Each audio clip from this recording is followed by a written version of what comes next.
The views and opinions expressed on any program are those of the producers and/or the persons appearing on the program and do not necessarily reflect the views and opinions of FRC Media, Bristol Community College, or the City of Fall River.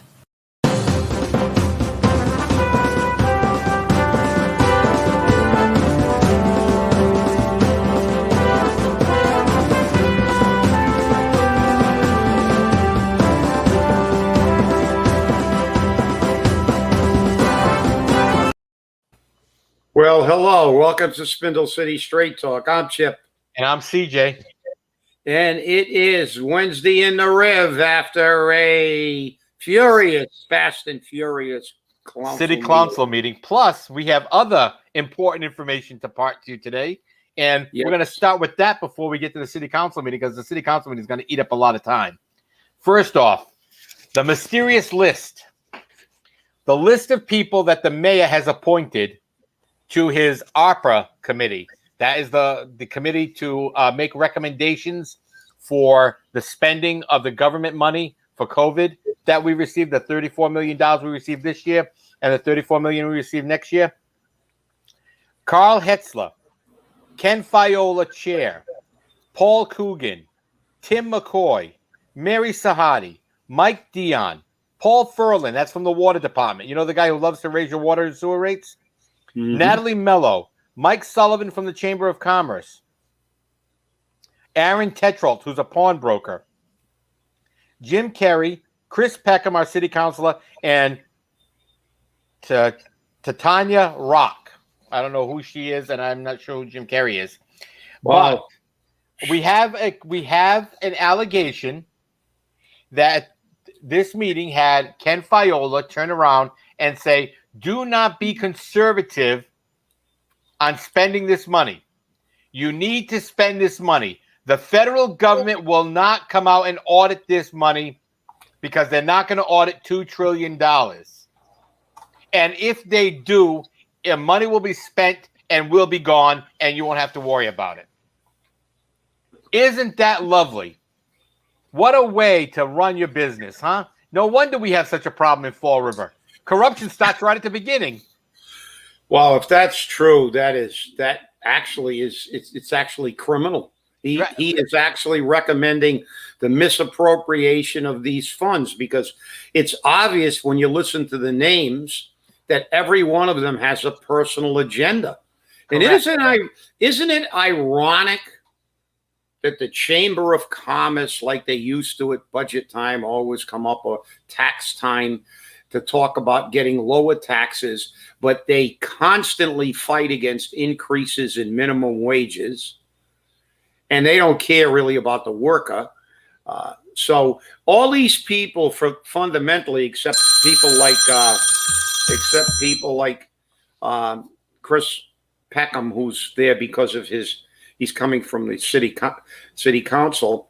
Most of these people, if not all of these people, are close personal friends and supporters of Paul Coogan and his agendas. And they all have vested interests. That's a fact. You know, you can say, well, they're going to be totally neutral and they're going to be that, okay, if you believe that, all right, just make sure when you scratch your head, you take your tinfoil hat off, because the reality is that they all have agendas. Fact is that, when a union guy goes up in front of the council to advocate for the union, he has an agenda, his union. Hetzler is in charge of the industrial park. So you don't think they're going to be advocating, for their, and who's left behind? I'm looking at this, I'm listening to these names. And we only have Chris Peckham to represent the general public and the taxpayer. So what they basically got up on a soapbox and said, let's blow all this money on all our projects. And we don't care if we're not using it within the guidelines. Let's just urinate this money into a hole, and then we can start raising taxes and fees again next year. Just like nothing's ever changed. And I'm going to tell you now, if this allegation of this statement is true, or even remotely true, Okay? Chris Peckham has a legal obligation to report this not only to the Inspector General, but to the City Council. This needs to be reported. The City Council needs to know what's going on. And if that truly was a statement made by Ken Fiola, he needs to be removed from this committee. The damage is already done. But this is a self-serving committee for the mayor. This is his own self-serving committee. As he does with everything else, they're all self-serving. And these people here have a plan to spend the money where they want to spend it. As you said, Carl Hetzel's in the industrial park. Maybe he wants new roads. Maybe he wants, Fall River already paid for the high-speed internet service down there. Why did we pay for it? Why did the taxpayer have to pay for it? That wasn't our responsibility. No, and you're right, CJ. And it's not just limited to look, I don't blame Hetzel in advocating for the industrial. No, you can't. That's his job. That's his job, exactly. That's right. That's his job. But where are the taxpayers represented? They'll say Chris Peckham. Well, we've got one city councilor on there, outnumbered by a whole slew. What do you think the guy from the Chamber of Commerce is going to be doing? He's going to be advocating for things that are advantageous to the Chamber of Commerce. So right. We've got all these, and he doesn't live in Fall River, does he? I don't believe so. Most people who are running the Chamber of Commerce don't live here, and many of these people may not live here. But the fact is that they're going to blow this money like all the great blue states. They're going to bail themselves out and deal with all their pet projects, and this is the reason that people are flying out of California, flying out of New York State, because they continue to spend money with no regard for the taxpayers. They've basically taxed everybody out of their state that can move, and the poor people who have to stay here are victimized. And I'll tell you, if that statement was made, that is a extremely, extremely damning statement. You just can't say the hell with the federal government. Fundamentally, what you just said to me, and if as I said, it's an allegation. But if that's true, you're basically saying, hey, screw the federal government and their guidelines. They're giving us money. We're going to blow it any way we want to blow it. Exactly. And the hell with them. They'll probably never catch us anyway, because, how many hundreds of thousands of people were abusing the money they were getting for COVID? How many? I think I saw something the other day, and the number was astronomical. How many false claims for unemployment were filed? There were people in Nigeria filing for unemployment, and it's like, look, this is the problem with government, especially when you get the tax and spend Democrats in there. Well, I know that the Nigerian claims were false because they were working to get the Nigerian claims. So they were working to get the unemployment. So no, those are definitely false claims. But it makes for an interesting time when you hear this. And let me tell you something. If Chris Peckham doesn't come out and report this to the city council and then report it to the Inspector General and to the FBI office in Lakeville, then you know what? He shouldn't be reelected. I'm pretty sure he's a man of character and a man of conviction, and I believe that he will say something about that. So I'm hoping to hear it soon, and I'm hoping to hear it in the city council meeting, because remember, the feds are still investigating Fall River, and maybe now they should start with Ken Fiola and work their way up. Actually, the call should be made to not only the federal government but the FBI. But I actually just got a text from one of our cohorts who said, and I'm going to read it verbatim. The statement made in the meeting was true because I talked to Chris Peckham, who said Kenny did say that. So even if it's not exactly what he said, the intent of what he said obviously was clear. And Correct. If that's true, you're right. He has a responsibility, a fiduciary responsibility, because that's money. money given to us, the taxpayers, to relieve us of things that were imposed on us during the COVID, and it was supposed to be utilized properly.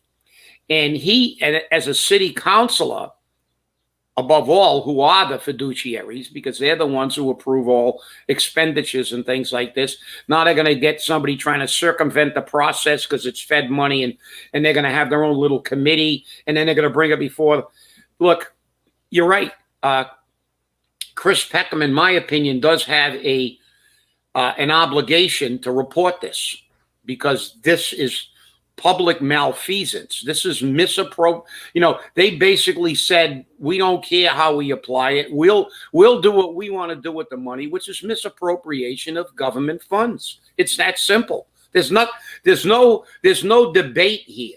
If you use something improperly, it's a misappropriation of federal funds. Period. Now here's the kicker. If this statement is true, and we've already received a message from one person that says it is true, that means that this entire group of people are co-conspirators. Okay, so the mayor is a co-conspirator. Didn't we just have a mayor go down for being a conspirator? Is the corruption so flagrant in Fall River that it's okay to do this? That this mayor is going to do the same thing? Is he going to try to do the same thing? Does he realize he's doing the same thing? Is he just oblivious to it? Anything's possible. I'm not saying he's corrupt, but I mean, it doesn't look too good when you have an appointee saying, just spend the money. Who cares? The federal government's not going to audit $2 trillion. Yeah, well, that's like the guy who cheats on his, welfare and says, don't worry about it. The government can afford it. Who cares? And then they're going to turn around and they'll probably have another meeting and say, those peons don't know how to use the money. All us smart guys and girls need to tell them how to spend the money, because we know where it will serve the best purpose, like facades on Purchase Street when we had the lipstick on a pig festival. So the reality is, again, this is your government. And, I think that we should recommend that the FBI open up a field office in Fall River. I think it's about time. It looks like they're going to be here permanently anyway. Right. Investigating everything and everybody that's involved with government in this city. And, this is crazy. It's, like you said, we started the show off, but this is extremely important. To make a statement like that, you totally disregard what the intent of this money was for. And that's wrong, in my opinion. I agree 100%. So let's see what happens. I mean, we know the mayor's office watches this show. So let's see if he finds out that already he's got a leak in his private committee. It's leaking. Call the water department. Yeah. Well, wait a minute. They're on a committee. Paul's on the committee. That's right. Well, another bit of the Jasiel case comes up this week. It seems that Antonio Costa filed a motion in court to delay his sentencing to after Jasiel's sentencing. It had to do with the fact that he has to testify against Jen Andrade as part of his plea agreement. And based upon what happened with Jen Andrade's plea agreement, he wants to delay his sentencing. Guess what Judge Woodlock said? No. Denied. That's it. Yeah, and it's going to be funny, but we'll be watching that, and we'll report to you guys. That's on the 24th, I believe. It's on we will be in the courtroom. As always, and when we can. So let's switch over. We know that the the school committee had an absolute disaster of a meeting and continued to cover for the superintendent. And there were people on the radio I heard that were outraged, calling about the school committee and how they hid things. And just remember that in September and November. That's all I can tell you. But let's switch over to the council meeting, which was a little bizarre at points as far as I was concerned. And after a while, I got to admit, CJ, You and I were talking on the phone, and I was on my third motorcycle helmet, hit myself in the head with a hammer. I'd broken two already, but it got to be so tedious because every single thing they're going over, and it was the same old crap. Because all they ended up saying is, we're going to spend more money, increase the all the personnel, and we're going to raise taxes. That's basically all they said, with nothing to tighten their belts, reorganize departments, make them more streamlined. And I thought it was ironic when they said we're going to increase the manning to pre-pandemic levels on the police and fire departments. But I didn't see any explanation of where that manpower is going to go, because we know when it comes to the police and the crime in this city, there's an ongoing debate about 10 cars versus 12 cars. If we're going to increase the manpower, and it's in their contract that all that does is give them more opportunity to shut down cars that are protecting the city, is that really going to benefit the safety of the city? I would, if I were the council, I would be asking that question, because it doesn't do any good. I mean, I don't know. You're going to have to explain it to me. And maybe there is a method. Maybe they're going to increase like something else, walking beats, or they're going to reinstitute. Because to me, if they can run with, now they want to run with 10 cars if manpower exists, you're actually reducing the policing on the street. Correct. So if you add MOA, what are these people going to do? Are they going to get office jobs? They're not going to be on the street? I would like this, as a citizen, and I have the utmost respect for the police and the job they do. But the fact is, if you're going to put people on, it's like saying, well, here we go. There's the analogy. It's like the school department. Let's put a whole bunch of administrators on and keep the teachers to a minimum to educate our children. Well, if we're going to increase the manning on both of those departments, I applaud that. But let's see where they're going to be utilized, because there's an ongoing debate about the number of cars. And this is the whole thing. When you watch that thing, all they do, and I got to divert quickly to the initial apology of Sean Kadim for using the word. Kudos to him for not apologizing for the intent. But, the wokeism was just overwhelming at the council meeting. It was just overwhelming. If she was offended by the word, well, we get offended by everything. I'm offended by people's mere existence sometimes. and so, but, I don't allow that to stop me, because this is getting ridiculous. He spent 5 minutes proving what she said was a lie, because he went through a misrepresentation. No. He can say anything he wants. It's a lie. It's the same thing. It's a semantic debate. It's a semantic debate. You can be canceled for this. This society has gone amok, running amok. You're going to get canceled for using the wrong pronoun. It was a lie. Let's call it as you see it.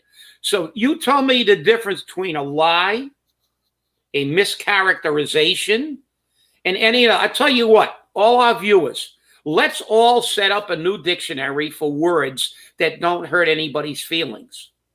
And, you can't call a liar a liar. It was a lie.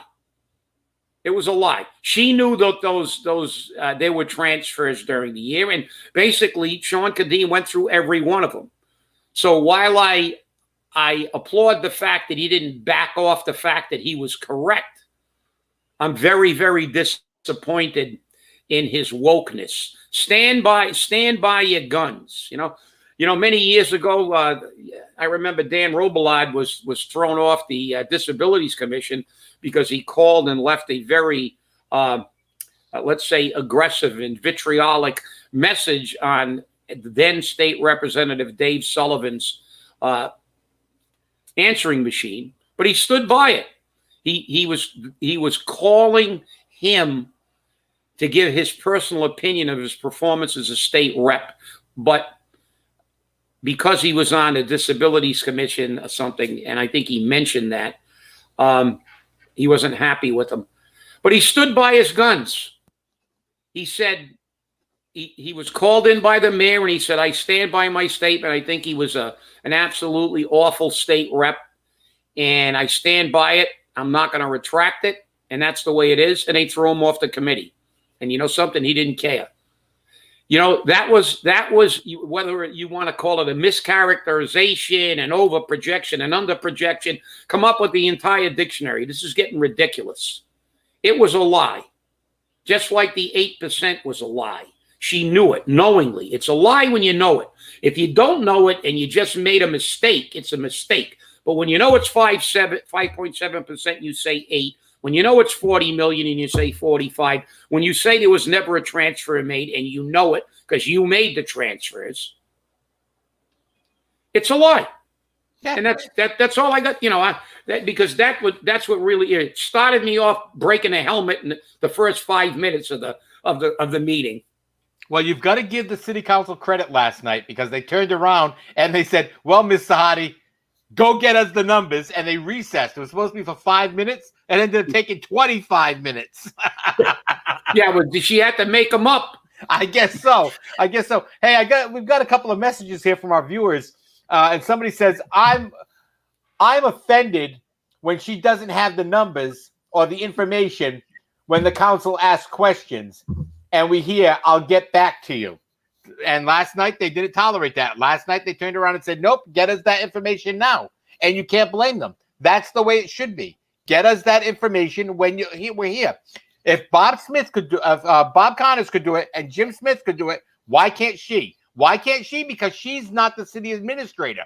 And did you notice how much of a fool and an incompetent they made Tim McCoy look last night? Mm. His answer to everything was, "Well, this started in January and I wasn't here yet, and most of this was done before I got on board, so I'll have to defer to Mary Sahady." Yeah. Well, look, kudos to them for doing it last night. We've been calling for this for what? How many years? Exactly. That when somebody doesn't have the number, they should immediately either table it or send them up to the office for the numbers. This goes back to Cranberry Coat. Mm-hmm. And, you know, the city council has allowed this to happen, and good for them. I hope they continue. And you're right. You should be offended. These people are getting big, big money. And did you hear about you notice when they went over to pay raises? I want all you poor people and city employees who have to scratch and sell your soul for a 1% or a 2% pay raise. Remember what they said. This, and I'm paraphrasing, but I got a pretty damn good memory. Mary Sahady said that we mirror the pay raises given to the employees, which is whatever the employees get, all the contract employees get. But then they get their cost of living increase. So that means they get a pay raise and then they get another pay raise. And sometimes they get stipends on top.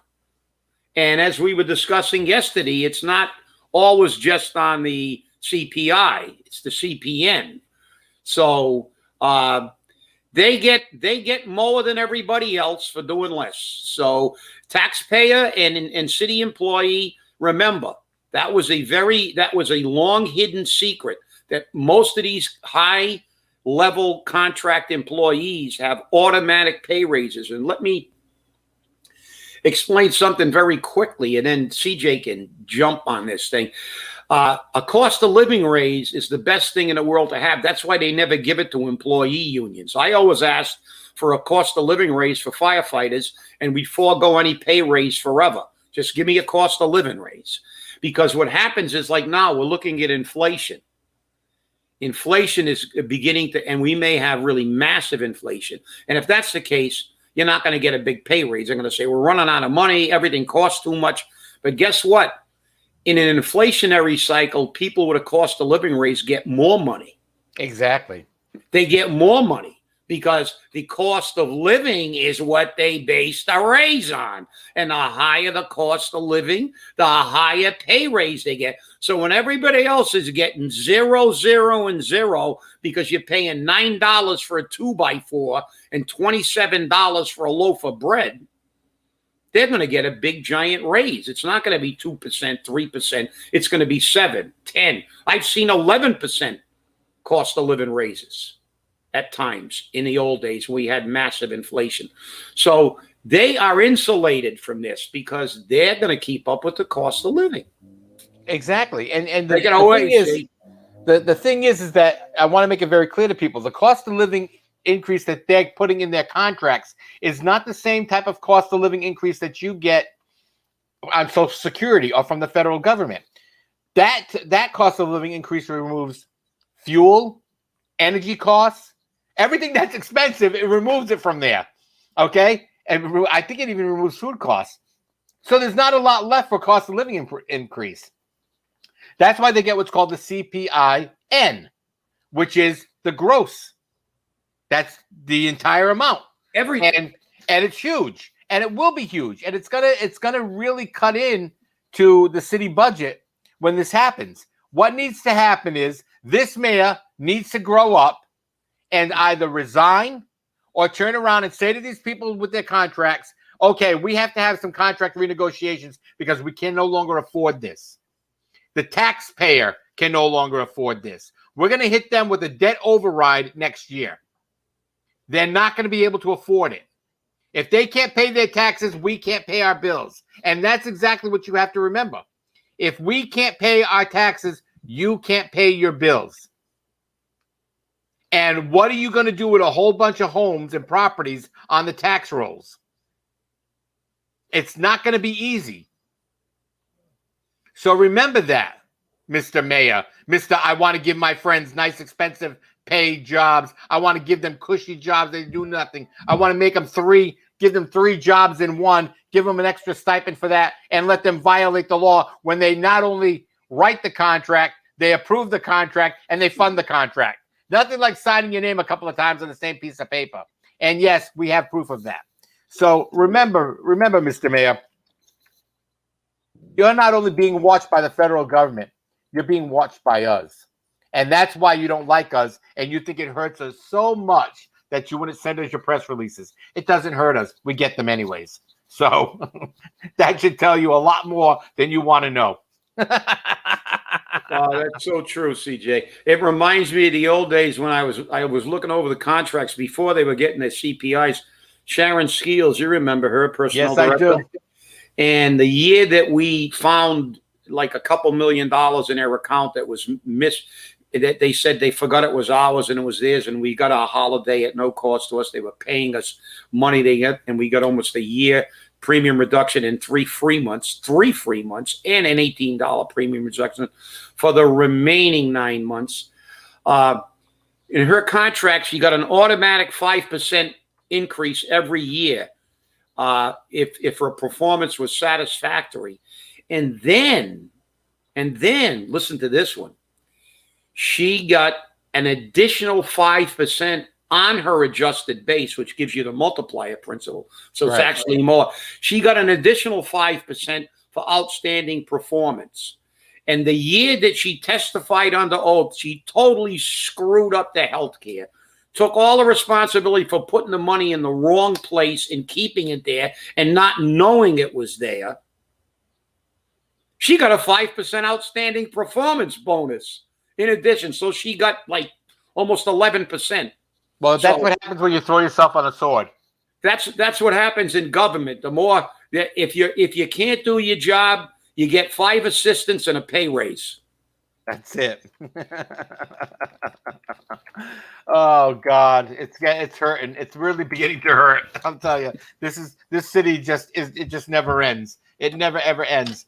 Well, it looks like we're coming to the end of our show. I want to remind people to watch us on Tuesdays with Gene St. Pierre on the bottom line.